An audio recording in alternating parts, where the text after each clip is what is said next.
תעצרי. תפסיקי להגיד זה לא בשבילי. היי, קוראים לי ניקול ואני מאפרת מקצועית.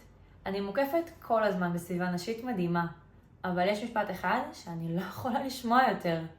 תפסיקו להגיד זה לא בשבילי. די. כן, להיות מאפרת זה אולי לא בשבילך. גם אולי להיות אחות ואולי להיות עורכת דין, זה באמת לא לכל אחת. אבל להתאפר, לשים איפור ולהרגיש בנוח עם איך שאת נראית, זה חד משמעית לכל אחת.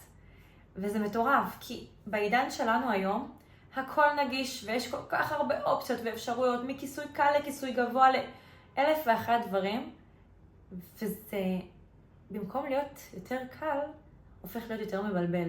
אז החלטתי ליצור קורס דיגיטלי וחינמי של 12 פרקים. זה הולך להיות פרקים קצת ארוכים, ואם קשה לך עם פרקים ארוכים ואין לך כוח לזה באמת, אז זה הולך להיות בטיקטוק שלי תקציר לכל פרק.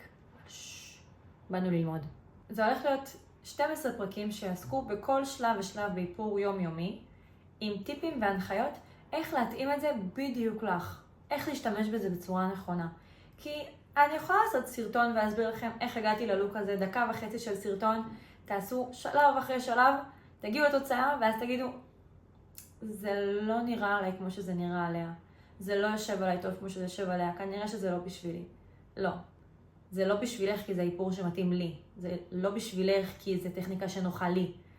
אבל את יכולה ללמוד להתאפר ולהגיע לתוצאה הזאת בצורה שמחמיאה לך בטכניקות שנוחות לך. את לא צריכה לעשות העתק הדבק.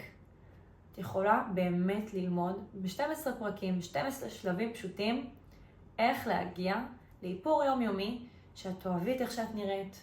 זה יתאים לך, זה יהיה את. ואת תוכלי לשים את זה איך שבא לך, מתי שבא לך. בא לך להתאפר, תתאפרי, לא בא לך להתאפר, אל תתאפרי. בא לך ללכת לאירוע וזה הלוק, לבד. את לא צריכה אף אחד בשביל להרגיש בנוח עם איפור. תני לי ללמד אותך ולהכיר לך את העולם של האיפור קצת אחרת. ולכי תדעי, אולי תאהבי את זה. אולי תתאהבי כמוני. אז בואו נתחיל. תעקבו אחריי ותשימו את הפעמון, ובואו נהיה עם תהליך הזה ביחד, כי זה הולך להיות מסע שהולך לשנות לכם את כל החוויית איפור.